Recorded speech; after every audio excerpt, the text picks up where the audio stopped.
জি sir, শুরু করেছি। আমি কম্পোজিট ডিজাইন পড়াচ্ছিলাম। ডিজাইন পড়াতে পড়াতে আমি আসলে এখানে আমি একটা এক ধরনের উদাহরণ দিচ্ছিলাম আর কি, যে ল্যামিনেট কম্পোজিট কিভাবে ডিজাইন করতে হবে সেগুলো বলা হচ্ছিল।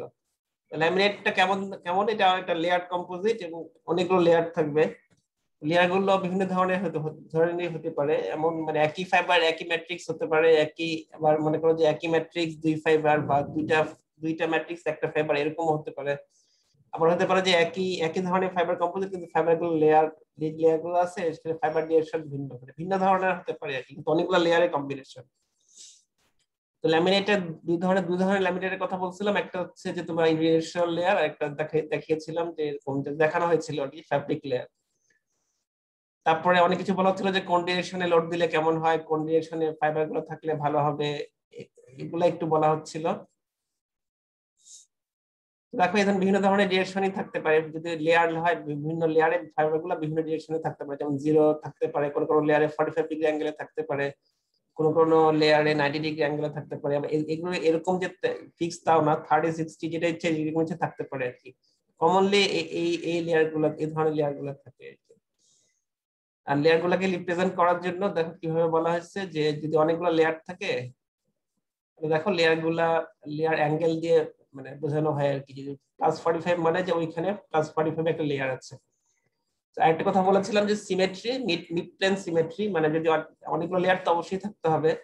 যদি এমন হয় যে মাঝখানে যে প্লেনটা আছে সেটার উপরের দিকে এবং নিচের দিকে যে প্লেন পাইল গুলো বা লেয়ার গুলো থাকবে সবগুলো সিমেট্রি, উপরের দিকে যে কটা লেয়ার থাকবে নিচের দিকে সে কটা লেয়ারই থাকবে, তখন এখানে এগুলা এটাকে বলা হচ্ছে মিড প্লেন সিমেট্রি। এরকম একটা উদাহরণ দুইটা উদাহরণ তোমাদের বইয়ে দেওয়া আছে। তো একটা যেমন এটা কথা যদি বলি, উপরেরটা এখানে দেখো প্রথমে একটা অ্যাঙ্গেল 45, তারপরে প্রথমে একটা পাইল যেখানে অ্যাঙ্গেল গুলো ফাইবার গুলো আছে 45 ডিগ্রি অ্যাঙ্গেলে, তারপরেরটা আছে -45 ডিগ্রি অ্যাঙ্গেলে। তো তারপর দুইটা দুইটা পাইল আছে একই একইতে 0 ডিগ্রিতে, এই জন্য এখানে 0 ডিগ্রি লিখে জাস্ট দুইটা বোঝানোর জন্য 2 লেখা হয়েছে। সবচেয়ে উপরেরটা হচ্ছে 90 ডিগ্রি, এরকম স্ল্যাশ দিয়ে এবং তার দুই পাশে একটা সেকেন্ড ব্র্যাকেট দিয়ে থার্ড ব্র্যাকেট দিয়ে দেখাচ্ছে। এস মানে হচ্ছে সিমেট্রি, মানে উপর দিকে যে কটা প্লেন নিচের দিকে সেই কটা প্লেন।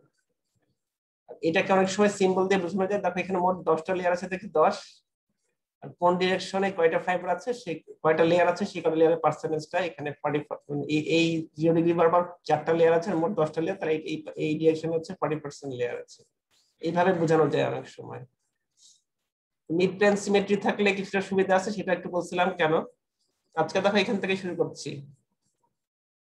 যে ব্যালেন্স ফ্যাব্রিক অনেক সময় দেখা যায় যে যেহেতু ল্যামিনেট অনেকগুলা লেয়ার তো থাকবেই, এবং প্রত্যেকটা লেয়ার বা একটা একটা ফ্যাব্রিক হতে পারে, মানে ফ্যাব্রিক মানে এই একটা ফ্যাব্রিকের মধ্যে কিন্তু অনেকগুলো লেয়ার। এখানে 3টা পার্টিকুলার ফ্যাব্রিক দেখানো হচ্ছে, প্লাস দুইটা প্লাস একটা ক্রস। আবার প্লাসের মধ্যেও কিন্তু আবার কি থাকতে পারে, কয়েকটা লেয়ার থাকতে পারে। এই প্লাসটা কি আর এই ক্রসটা কি সেটা আবার দেখো নিচে দেখানো হচ্ছে। এখানে জাস্ট দেখানো হচ্ছে যে যদি যে যে যে ফ্যাব্রিকটা প্লাসের সেখানে দেখো আবার 4টা লেয়ার আছে, মানে একটা ফ্যাব্রিকের মধ্যে একটা ফ্যাব্রিকই আবার 4টা লেয়ার দিয়ে গঠিত আর কি। দেখো একটা একটা একটা একটা লেয়ার দেখা যাচ্ছে 50 ডিগ্রিতে, একটা 0 ডিগ্রিতে, একটা হচ্ছে আবার 50 ডিগ্রিতে। তো 0 ডিগ্রি মানে কি, এটা কি এটাকে কি বলতো মানে 0 ডিগ্রি না স্যার, সেটা পার্সেন্টেজ। এখানে স্যার দুটো লেয়ারই আছে, একটা হচ্ছে 0 ডিগ্রিতে আছে 50% আর 90 ডিগ্রিতে আছে বাকি 50%, এটা প্লাস। এটা তো এটা তো অ্যাঙ্গেল, এটা 50% আমি ভুল বলতেছি। তো এখানে যেটা দেখছি তাহলে এইখানে 50% লেয়ার আছে, 50% মানে এখানে একটা আছে, দেখে 50% তাহলে এখানে একটা লেয়ার আছে না একটা লেয়ার আছে, মানে 0 ডিগ্রিতে একটা লেয়ার আছে, 90 ডিগ্রিতে একটা লেয়ার আছে। যেটা ক্রস বোঝাচ্ছে সেটা কি, সেটা সেটা পার্সেন্টেজ। দেখো এখানে এখানে 50% ছিল 0 ডিগ্রিতে, এখানে 50% আছে মোটামুটি কত 45-এ, আবার -45-এ আরেকটা পাইল আছে। টোটাল টোটাল লেয়ার ল্যামিনেটটা আছে হচ্ছে কি প্লাস ক্রস প্লাস, সেটা পার্সেন্টেজটা আবার এখানে দেখাচ্ছে আর কি। এরকম এরকম ফ্যাব্রিক ল্যামিনেটও হতে পারে। আরেকটা উদাহরণ দেখো বইয়ে দেওয়া আছে এই ধরনের, এখানেও plus minus plus plus cross আছে, কিন্তু এখানে প্লাসের একটু ডিফারেন্ট, মানে এখানে প্লাসটা যেমন একটা একটা দেখাচ্ছে একটাই 100% একটাই লেয়ার আছে, সেটা হচ্ছে 0 ডিগ্রিতে। আর আরেকটা যেটা ক্রস সেখানে সেখানে আবার সেখানে একটা লেয়ার আছে, কিন্তু সেটা হচ্ছে 45 ডিগ্রি অ্যাঙ্গেলে। এরকম হতে পারে, মানে যে কোনো ধরনের হতে পারে। তোমার যে অ্যাপ্লিকেশন যেরকম যে অ্যাপ্লিকেশনের যে লোডিং ডিরেকশনটা যেরকম তার উপর ডিপেন্ড করে কিন্তু ফাইলগুলো ডিফারেন্ট ডিফারেন্ট হবে। আচ্ছা, এরপরে দেখো এখানে একটুখানি আরেকটু ডিটেল বলা শুরু করলো, যে প্রথমে বললো যে টেকনোলজিক্যাল মিনিমাম মানে কি করতে হবে, যে চেষ্টা করতে হবে যে একই ডিরেকশনে পাইল যেন খুব বেশি না হয়ে যায় আর কি। এখানে বলছে generally uses a minimum amount of pile for each direction, মানে একটা ডিরেকশনে পার্টিকুলার ডিরেকশনে যেন খুব বেশি পাইল না হয়ে যায়। যখন ডিজাইন করতে হবে এমন ভাবে করতে হবে, চেষ্টা করতে হবে যে একই ডিরেকশনে পাইল যেন খুব বেশি না হয়ে যায়। স্যার এগুলো কি স্যার কনজিকিউটিভ নাকি টোটাল? কেননা 0, 90 ডিগ্রি, 45 ডিগ্রি, -45 ডিগ্রি, এই চারটা দিয়ে যদি আমি যদি কম্পোজিট তৈরি করি, তাহলে প্রত্যেকটাতে ইকুয়ালি রাখতে গেলে 25% হয়, ফলে 5 to 10% লিমিট কিছুতেই ধরে রাখা সম্ভব হবে না। এগুলা এগুলা কনজিকিউটিভ না আর কি, মানে এগুলা হচ্ছে যে মানে হ্যাঁ এগুলা কনজিকিউটিভে এত বেশি, এর থেকে বেশি হবে না, মানে পরপর আর কি। তারপরে আবার অন্য জায়গায় গিয়ে কয়েকটা গ্যাপ দিয়ে আবার এরকম হতে পারে। আর আরেকটা জিনিস হচ্ছে যে মিনিমাম থিকনেস এটা বলছে 1 মিলিমিটার হতে হবে, বেশিও হতে পারে। এটা অনেক সময় বেশি থিক হতে পারে। আবার যেখানে যেটা বলা হচ্ছে যে চেষ্টা করতে হবে অ্যাটলিস্ট 1 মিলিমিটার যেন থিকনেস হয় আর কি। আচ্ছা, এখন অ্যাঙ্গেল গুলো দেখো 0, 45, -45, 90 এগুলো হতে পারে। এগুলা কোনটা হবে সেটা ডিপেন্ড করবে যে তোমার লোডিং সিস্টেমটা কেমন, লোডের উপর ডিপেন্ড করে তোমাকে পাইল গুলো ডিজাইন করতে হবে। এখন এখানে যে 9 কত, এটা 5.15 একটা উদাহরণ দেওয়া হচ্ছে কি ধরনের লোড এখানে, ল্যামিনেট কম্পোজিট এখানে কোন কোন দিকে লোড আছে সেটা একটু দেখাচ্ছে। এখানে দেখাচ্ছে যে এখানে সিগমা ওয়াই ডিরেকশন লোড আছে, সিগমা এক্স ডিরেকশন লোড আছে, এবং কি এই এক্স ওয়াই প্লেনে একটা শিয়ার স্ট্রেস এখানে কাজ করছে। 3 ধরনের স্ট্রেস কাজ করছে এটা দেখানো হচ্ছে। আবার আরেকটা জিনিস দেখানো হচ্ছে যে জাস্ট এই লোড, এই স্ট্রেসটাকে বা লোডটাকে জাস্ট ওদের থিকনেস দিয়ে গুণ করে এটাকে বলছে স্ট্রেস রেজাল্টেন্ট। এটা কোনো ব্যাপার না, জাস্ট দেখাচ্ছে আর কি এই ধরনের লোড থাকতে পারে। এই ধরনের লোডের উপর ডিপেন্ড করে তখন তোমাকে পাইলগুলো বা যে ডিজাইন করবে তাকে পাইলগুলো ডিজাইন করতে হবে কোন দিকে পাইলগুলো থাকবে আর কি। এরপরে দেখো বলছে যে তোমাকে যে ডিজাইন করবে তাকে কয়েকটা ক্রাইটেরিয়া মাথায় রাখতে হবে ডিজাইন করার সময়। একটা কথা বলছে যে লোড সাপোর্ট দি লোড, মানে লোড তো অবশ্যই থাকবে সিস্টেমে, লোড গুলাকে ডিজাইন সাপোর্ট দিতে হবে এমন ভাবে যাতে ল্যামিনেটটা ডিটেরিয়েট না করে যায় আর কি। এরপরে বলতেছে যে চেষ্টা করতে হবে যে ডিফর্মেশন যেন লোডটা যখন লোড দেওয়া হবে কম্পোজিটে যেন ডিফর্মেশনে যতটুকু সম্ভব চেষ্টা করতে হবে কম রাখার। আর টোটাল কম্পোজিটের ওয়েটটাকেও চেষ্টা করতে হবে কম রাখার আর কি। এখন থিকনেস বাড়লে এই তাহলে কি যে এই শর্তগুলো দিচ্ছে সবগুলো কিন্তু সবসময় একই সাথে ফুলফিল করা একটু কঠিন হয়ে যায় আর কি। যেমন ওয়েট চেঞ্জ, যদি কম্পোজিট তুমি রিজিড করতে চাও, স্ট্রেন্থ বাড়াতে চাও, তখন অনেক সময় দেখা যায় যে কি ওয়েটটাকে একদম কম রাখা যায় না। ওয়েট কম রাখলেও আবার বই যেটা বলছে ওয়েট কম রাখলেও অনেক সময় দেখা যায় রিজিড কম্পোজিট তৈরি করা যায় না। তো সবসময় যে তিনটে স্যাটিসফাই করাই যাবে তা না, তবে চেষ্টা করতে হবে যে অপটিমাইজ করা, যতটুকু সম্ভব অপটিমাইজ করা যায় সেভাবে ডিজাইন করতে হবে।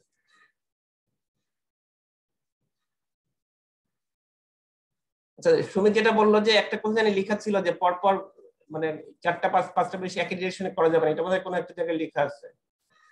জি স্যার, এটা একটু উপরেই, একটু একটু উপরেই লেখা ছিল। এখানে তুমি বললাই এটা এটা স্যার উপরে, ওখানে ওখানে মিনিমাম কয়টা সেটার ব্যাপারেও স্যার একটা লজিক ছিল আর একটু উপরে। জি স্যার, জি স্যার, এই পেজের ফুটনোটটাতে।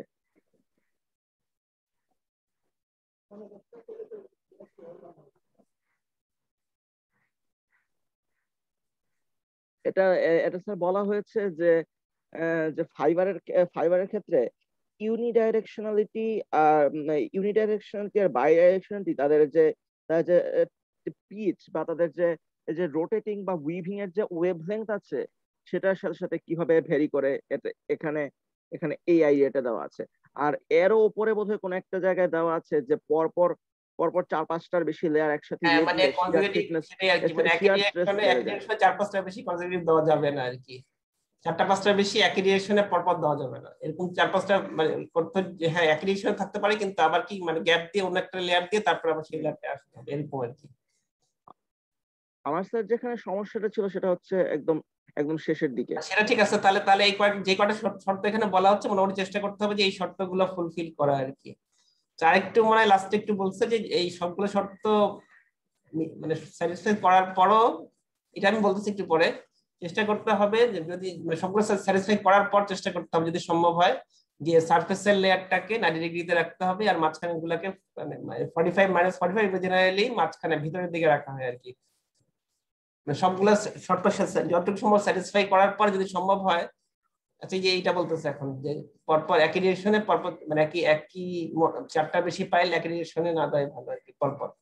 আচ্ছা তাহলে আগে যে শর্তগুলোর কথা বলা হলো সেগুলো ফুলফিল করে যদি সম্ভব হয় তাহলে চেষ্টা করতে হবে যে একদম টপ পাইল বা একদম উপরের নিচের পাইল গুলো রাখা, আর মাঝখানে গুলো 45 -45 এ রাখা আর কি।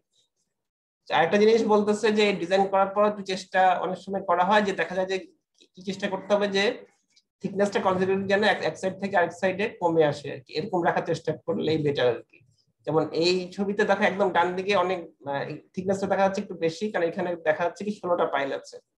আর একদম বাম দিকে এসে এখানে দেখাচ্ছে এখানে থিকনেস সবচেয়ে কম, এখানে পাইল আছে 10টা। হ্যাঁ মানে চেষ্টা করতে হবে এরকম যে এক সাইড থেকে আরেক সাইডে যখন আসবে তখন টোটাল কম্পোজিটের ল্যামের কম্পোজিট থিকনেস যেন আস্তে আস্তে কমে আসে আর কি। মানে ট্রানজিশনটা স্মুথ হতে হবে এটা কি? হ্যাঁ এখন খুব মানে এক জায়গায় খুব বেশি ঠিক, এক জায়গায় হঠাৎ করে বেশি কম ঠিক এরকম হলে হবে না, মানে আস্তে আস্তে আস্তে আস্তে থিকনেসটা প্রোগ্রেসিভলি থিকনেসটা কমে আসতে হবে। আর একদম ডান দিকে দেখো এখানে থিকনেস সবচেয়ে বেশি দেখাচ্ছে, এখানে দেখাচ্ছে 16টা পাইল। একদম বাম দিকে থিকনেস সবচেয়ে কম, এখানে দেখাচ্ছে 10টা পাইল আর কি। 16টা পাইলের মধ্যে কি কি ডিরেকশনে কোন পাইলটা কি ডিরেকশনে হবে সেটা সব দেখাচ্ছে না, কিন্তু শুধু দুইটা একদম সাইডেরটা দেখাচ্ছে। 16 নাম্বারটা, সরি 16 নাম্বার না, এখানে এখানে মোট তো 16টা পাইল আছে।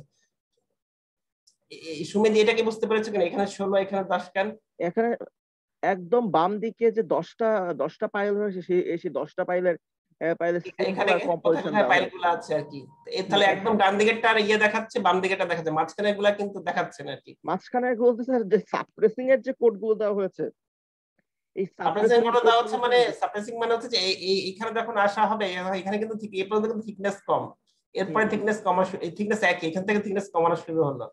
তাহলে এখানে যেটা করতে হবে, এখানে যে লেয়ারটা আছে সেই লেয়ারটার মধ্যে 8 নাম্বার 9 নাম্বার যে পাইল গুলো সেই দুটো পাইল থাকবে না আর কি। স্যার কিন্তু এভাবে হলে দেখুন সব মিলিয়ে 6, 8, 11 সরানো হয়েছে, তাহলে স্যার তিনবার 8 সরানো হলো কেন? 8 তো স্যার স্যার একদম সবচেয়ে ডান দিকেই তো সাপ্রেস হয়ে গেছিল, সেখানে স্যার আবার নতুন করে 8 সরাতে হলো কেন? তারপর আবার ইয়ে নতুন করে 8 সরাতে হলো কেন? নাকি মানে আমরা এটা এখানে প্ল্যান বলছে আর যে এখান থেকে করার পর? সরানো হয়েছে, আবার তো আর সরাবা না, এখানে তো সরাই ফেলছে, এখানে এখানে এসে তো 8 সরানো আছে, তার সাথে আবার 7 আর 10 সরানো হবে আর কি। আবার আবার এখানে যেগুলো সরে গেছে সেগুলোর সাথে এখানে এসে যদি সেটা না সরে থাকে এখানে 11 নাম্বার সরাতে হবে, মানে আমি সেটা বুঝছি আর কি। একই জিনিস তো দুইবার সরানো যাবে না, একবার তো সরাই ফেলাই হয়েছে 8 হ্যাঁ কিন্তু নাম্বার। স্যার এখন দেখুন 6, 7, 8, 9, 11, এখানে স্যার আমাকে 5টা পাইল সরাতে হবে, কিন্তু স্যার এখানে 10 থেকে 16 হলে তো স্যার আমার 6টা পাইল সরানোর কথা না? 6টা পাইল সরানোর কথা মানে থিকনেস হ্যাঁ অনুযায়ী তুমি বলতেছো সবগুলো লেয়ারের থিকনেস সমান নাও হতে পারে। কিন্তু স্যার আমাকে তো সব মিলে স্যার 6টা পাইল সরাতে হবে, মানে ডান থেকে বামে গেলে। এখানে যদি স্যার আমরা রিপিটেশন ছাড়া কাউন্ট করি তবে স্যার এখানে 8টা হয়ে যায়। আর যদি 8 যদি আমরা মাল্টিপল টাইমস কাউন্ট করতে হবে, 6, 7, 8, 9, 10, 11, এই ঠিক আছে স্যার, তাহলে কি 6টা কি স্যার স্টেপ বাই স্টেপ সরানো হয়েছে? তাহলে কখন কোনটাকে সরানো হলো? হ্যাঁ তোমার কথা একটু বুঝতেছি, কিন্তু আমি আমি পরে যেটা বলছিলাম, আচ্ছা সেটা সেটা হবে কিনা জানি না, কিন্তু যেমন এখানে মোট মোট সরাচ্ছে কয়টা, 5টা পাইল আর কি। 8, 9 কত, 6 থেকে শুরু হয়েছে, 6, 7, 8, 9, 10, 11, 6টা পাইল সরাইছে আর কি। মানে মোট 6, 6, হুম, মোট 6, 6টা 7, সরিয়েছে, মোট 6টা সরিয়েছে আর কি। হুম যেমন এখানে 10টা এখানে 16টা, সেই হিসাবে তো হ্যাঁ, এখানে 6টা পাইল সরালে তো 10 ঠিকই আছে আর কি। তাহলে স্যার এই মাঝখানের যে দুটো ইন্টার সাপ্রেসিভ লেয়ার আছে, এই দুই লেয়ারের স্যার তাহলে কম্পোজিশন কিরকম হ্যাঁ হবে? কম্পোজিশন এখানে বলে নাই, সেটাই বলতেছি, কম্পোজিশন শুধু এখানে এখানে বলছে, মাঝখানে গুলো কম্পোজিশন কত সেটা এখানে আসলে বলে নাই আর কি। স্যার এখন যখন আমরা আমরা ফাইবারে প্লাই ডিজাইন করব, তখন আমরা সাপ্রেসিং করে কখন এই রিপিটেটিভ 8 গুলো লিখবো আর কখন এই রিপিটেটিভ নাম্বার গুলো হ্যাঁ যেমন এগুলো 7, এগুলো 10, এগুলো তো 11 এখানে লিখবো না? ডিটেল যেহেতু বলা নাই সেটা তোমার মানে এখানে মাঝখানে লেয়ারগুলো যে আসলে কেমন হবে সেগুলো কোনো আইডিয়াই নেই আর কি, বুঝতেছো না? সেই হিসাবে তোমাকে এটা জাস্ট একটা তোমাকে দেখাই দিল আর কি এরকম হয়। কিন্তু এখানে তো উম, বলে দিচ্ছে না যে কোন লেয়ারটা স্ট্রেংথ কেমন, কোন লেয়ারটা রিজিডিটি কেমন, কোন লেয়ারটা আসলে কি পাইল আছে, কিছুই বলে নাই আর কি। হ্যাঁ সুতরাং স্যার জাস্ট একটা উদাহরণ দিয়ে দিচ্ছি যে হুম, এভাবে মানে কমায় কমায় এরকম আসবে আর কি। সুতরাং স্যার আমাদের যখন ডিজাইন করতে হ্যাঁ বলা হবে তোমাকে তখন তোমাকে যদি আমরা কাছে ডিটেইল বলবো বলা যে হয়, তো ডিটেইল বলা হয় তাহলে তোমাকে, তাহলে সেক্ষেত্রে তোমাকে সবগুলাই বলে দিতে হবে যে কোনটা স্ট্রেংথ কেমন, কোন কোন কোন পাইলের স্ট্রেংথ কেমন, সবই তাহলে জানতে হবে যদি সেভাবে ডিটেইল ডিজাইন করতে হয় আর কি। হুম, আর যদি এমনি ডিটেল না থাকে তবে আমি যদি শুধু লিখে যাই যে suppressing topmost and bottommost plies বা সাপ্রেসিং প্লাইস দিয়ে কোন প্লাই গুলো সাপ্রেস করা হবে সেগুলো না জাস্ট হ্যাঁ মানে নাম্বার দিয়ে দিতে হবে, নাম্বার দিয়ে দিতে হবে, কারণ তুমি তো প্রপার্টি যদি না জেনে থাকো। ঠিক আছে, যদি প্রপার্লি তোমাকে বলে দেওয়া হয় তখন তোমাকে ক্যালকুলেশনে বসতে হবে। যদি প্রপার্লি না বলা হয় যে কোন কোন লেয়ার কোন পাইলটার স্ট্রেংথ কেমন, তাহলে তো তোমার তখন কোনো আইডিয়াই নেই, তখন তোমাকে জাস্ট এইভাবে একটা উদাহরণ দিয়ে দিতে হবে। জাস্ট বলতে হবে যে সাপ্রেসিং প্লাই, কিন্তু তখন আমি কত নাম্বার গুলো সাপ্রেস করছি সেগুলো মেনশন করবো না, তাহলেই কি আমার চলবে? হ্যাঁ তাহলেই চলবে, যদি যদি তোমার ডাটা না দেওয়া থাকে। ঠিক আছে, তারপরে আর এখানে একটা যেটা বলছে, তারপর ওই চেষ্টা করতে হবে যদি তুমি না জানো তাহলে মানে অন্যগুলো স্যাটিসফাই করে চেষ্টা করতে হবে যে টপ মানে টপ আর বটমে 90 ডিগ্রি রাখতে হবে, মাঝখানে গুলোতে চেষ্টা করতে হবে যে মাঝখানে অন্যান্য যে অ্যাঙ্গেল গুলো আছে 45 45 30 60 হতে পারে সেগুলো রাখার আর কি। আচ্ছা আরেকটা, এটা তো একটা, আমি এটার উদাহরণ দিচ্ছি, আরেকটা কি দেখাচ্ছে, এটা উদাহরণ দিচ্ছেন, এটা জাস্ট একটা তোমার স্যান্ডউইচ ম্যাটেরিয়াল কি কি লেয়ার থাকতে পারে সেগুলো একটু দেখানো হয়েছে আর কি। এই ধরনের হতে পারে স্যান্ডউইচ, একটা ল্যামিনেট কম্পোজিট হতে পারে আর কি। ঠিক আছে, আমার পড়ানো তাহলে শেষ হয়ে গেল। তো তোমাদের এখানে কোনো কোশ্চেন আছে আজকেরটার উপরে? এখান থেকে যদি কোশ্চেন আসে তাহলে যেটুকু বলা হয়েছে এটার উপরই আসবে আর কি। যদি এখান থেকে কোশ্চেন তো থাকবে, এক ছোট ছোট বড় কোশ্চেন সেটা তো থাকবেই, যেটুকু বলো আইডিয়া দেওয়া হলো সেটুকুর উপরেই থাকবে। কিন্তু স্যার এখন তো আমরা এক্স্যাক্টলি কোন লেয়ারের পর কোন লেয়ার আমরা সাজাবো সেটা তো 6-7টা লেয়ার হয়ে গেল, সেক্ষেত্রে তো স্যার আমরা জাস্ট স্টার্টিং ফিলোসফি থেকে তো স্যার খুব বেশি এগোতে পারবো না। যেটুকু তোমাকে বলা হচ্ছে ওইটুকুর বেসিসই বলবা আর কি। এখন কি করবা, মানে যে কটা লেয়ার আছে মানে মাল্টিপল লেয়ার থাকতে হবে একসাথে, মানে পরপর 4-5টা বেশি লেয়ার দিবা না এরকম আর কি। তুমি তো জানতে যাকে এখানে যেটুকু বলা হয়েছে আসলে তো কোনো স্ট্রেংথ কোন লেয়ারটার প্রপার্টি কেমন কিছুই বলা হয়নি। কোন ডাইরেকশনে কত পার্সেন্টেজ দেবো, ধরুন 0 ডাইরেকশনে কত পার্সেন্ট দেবো, 90 ডাইরেকশনে কত পার্সেন্ট দেবো, সেটা তো স্যার আমাকে ইন জেনারেল বলা হয়নি। তোমাকে বলছি যদি তোমার স্ট্রেংথ ক্যালকুলেশন করতে হয়, ডিটেইল যদি কম্পোজিট ডিজাইন করতে হয় তাহলে ওগুলো সবগুলোই লাগবে আর কি। এত ডিটেইল তোমাদেরকে বলা হবে না, কারণ এখানে তাহলে তোমার একটা অঙ্কই করতে গেলে 1 ঘন্টা লেগে যাবে। এত এত ডিটেইলে তোমাদেরকে এখন আমি তো শেখাতে পারছি না, কারণ এই কোর্সটা হয়তো আমার ক্লাস আগে পারতাম আসলে, যদি আমি যদি আগে থেকে জানতাম যে তাড়াতাড়ি শেষ হয়ে যাবে। কোনোবার কিন্তু তাড়াতাড়ি শেষ হয় না, তোমাদের এবার তো ক্লাস মিস হয় না, যেহেতু তাড়াতাড়ি শেষ হয়ে গেল আর কি। অন্যবার আমি এই পর্যন্ত আসতেই পারি না, কারণ অনেক ক্লাস মিস হয়। তো এটা ডিটেল জানতে গেলে তোমাকে আরো ডিটেল পড়তে হবে, তাহলে তোমার একটা প্রশ্ন ডিজাইন করতে বসো, একটা প্রশ্ন লিখতে তোমার 1 ঘন্টা লেগে যাবে যদি ওইভাবে ক্যালকুলেশন করতে হয় আসলে। আচ্ছা আইডিয়া দেওয়া হলো যে এরকম এরকম হতে পারে। ফলে স্যার আমাকে যদি সিম্পল ডিজাইন করতে হয় তাহলে আমি অ্যাকচুয়ালি কোন অ্যাজাম্পশনের উপর ফাইবারগুলো নিচ্ছি বিভিন্ন ডিরেকশনে দিয়ে দিবা, 45 45 এরকম দিয়ে দিবা জাস্ট একটা আন্দাজ করে। ওকে স্যার, তোমাদের কাছে ইনিশিয়াল একটা আইডিয়া দিলো যে এরকম এরকম হতে পারে, কিন্তু ডিটেইল ক্যালকুলেশন করতে গেলে যেটা বলতেছে অবশ্যই তোমার প্রপার্টি জানতে হবে, তাছাড়া তুমি ডিজাইন কিভাবে করবে। মানে ফিলোসফি গুলো এরকম আর কি, যে এরকম এরকম করে জাস্ট একটা আইডিয়া দেওয়া হলো। আচ্ছা আমার পড়ানো শেষ হয়ে গেল, তোমাদের ইয়ের ব্যাপার বলো এবার, সিটি আর ইয়ের কথা বলো একটু। সিটি কবে দিবা ঠিক করছো নাকি, তোমাদের কথা হয়েছে এই নিয়ে? কি সিয়ারা বলবা নাকি অন্য কেউ বলবে? জি স্যার। সিটি কবে দিবা এগুলো কি ঠিক হলো তোমাদের নাকি? স্যার নেক্সট সপ্তাহে কোন এক সময় দিতে হবে আই গেস। হ্যাঁ কিন্তু তুমি তো ডেট গুলো বললে না, ডেট গুলো বলে ফেললে আমি তো ক্লাস নিচ্ছি না, আমাকে তো ক্লাসে পাচ্ছ না তোমাকে, মানে এখানে আমি বললাম না তুমি কত একটু আলোচনা করে আসবা যে তোমরা কবে কবে দিবা। স্যার ইয়াতে মানে প্রথম পরীক্ষাটা রবিবার দেই, মানে 11 তারিখ। আচ্ছা তাহলে সেদিন পরেরটা সেদিন বলবা, পরের উইকেটটা তাহলে পরে বলবো আর কি। জি স্যার। আচ্ছা আচ্ছা তাহলে তোমরা 10টার সময়, আমি 9টার সময়, মানে 9টার সময় চলে আসবা সবাই, 9:05 আমি কোশ্চেনটা দিব তোমাদেরকে টিমসে আর কি। জুমে 9টা, আমি 9টার সময় মানে চলে আসবো জুমে, আর 9:05 আমি টিমসে ইয়েটা দিব আর কি, টিমসে তোমাদের কোশ্চেনটা দিব। 9:10 থেকে শুরু হবে এক্সাম। আচ্ছা তাহলে 20 মিনিটের এক্সাম হবে, এরপরে তোমার 10 মিনিট